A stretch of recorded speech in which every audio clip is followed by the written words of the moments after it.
Nossa história começa em 1850 em Nova York, quando 3 irmãs conhecidas como as Irmãs Fox chamaram a atenção pública com suas sessões espirituais. Elas afirmavam ser capazes de contatar os mortos e produzir fenômenos conhecidos como batimentos ou rappings. A notícia sobre as 3 irmãs logo se espalhou e pessoas vinham de todas as partes do país para presenciar o fenômeno. Foi quando a irmã mais velha, Lee Fox, decidiu transformar a habilidade das irmãs em negócio lucrativo e nomeou-se empresária das meninas. Em pouco tempo, as 3 médiuns atraíram a atenção dos ricos e famosos, viajaram pelos Estados Unidos com suas demonstrações e encorajaram muitas outras pessoas em busca de fama e dinheiro a produzir os mesmos fenômenos. A época era propícia para o negócio.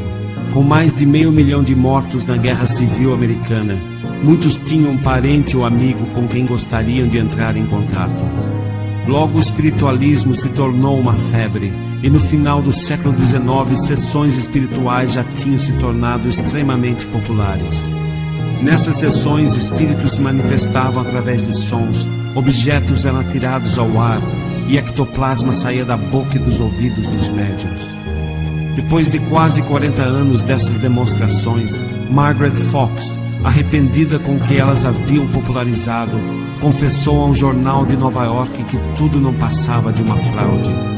E no dia 21 de outubro de 1888, Margaret e Kate Fox fizeram uma demonstração pública de sua técnica na Academia de Música de Nova York para mais de 2.000 pessoas.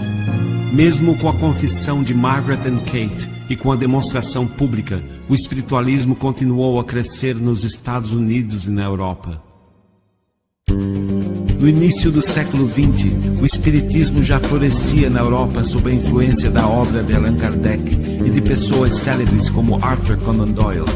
No entanto, nos anos 20, Harry Houdini, considerado por muitos o maior mágico de todos os tempos, começou a visitar sessões mediúnicas e desmascarar médiuns de sua época. Houdini viajou aos Estados Unidos e a Europa, fazendo demonstrações públicas e explicando como os médiuns se utilizavam de técnicas de mágica e ilusionismo para enganar aqueles que assistiam às sessões, incluindo cientistas e acadêmicos da época. Em 1924, Houdini publicou seu livro sobre o assunto, Um Mágico entre os Espíritos, e nele relatou em detalhes como as fraudes eram criadas pelos médiuns. A tradição de Houdini é hoje seguida pelo mágico James Randi, criador da Fundação Educacional James Randi, que oferece um prêmio de $1 milhão para qualquer pessoa que demonstrar, sob controle experimental, qualquer tipo de poder paranormal ou sobrenatural. E até hoje, nenhum dos milhares de candidatos ao prêmio obteve sucesso em demonstrar seus poderes paranormais.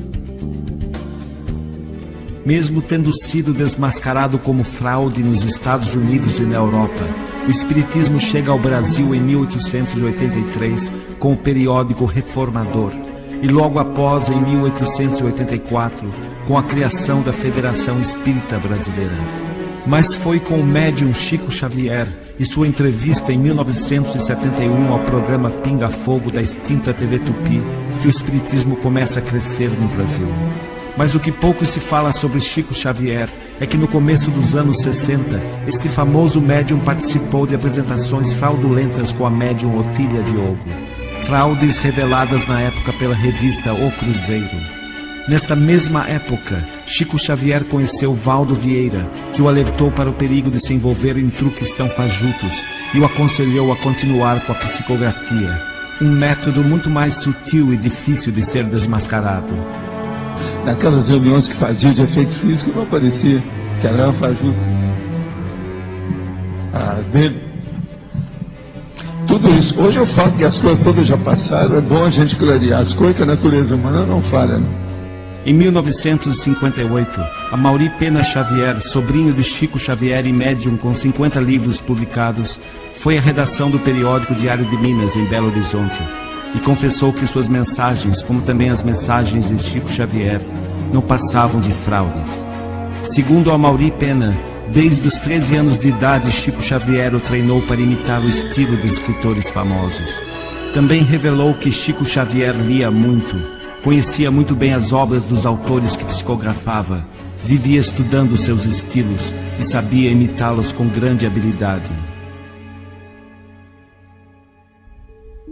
As ditas mensagens mediúnicas podem ser classificadas em duas categorias. Ou são vagos discursos espirituais sem qualquer conteúdo, ou então trazem alguma informação sobre a vida do falecido.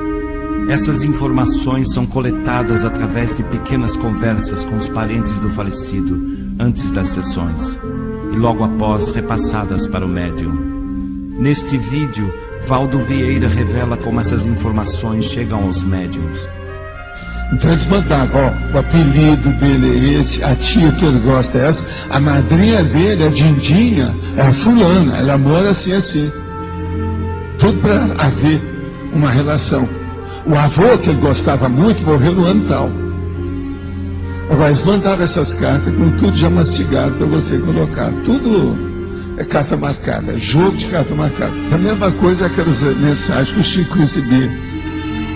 Você sabe que essas mensagens psicografadas da pessoa que morreu assim, eles mandam uma carta com os detalhes para a pessoa colocar na mensagem psicografada, né?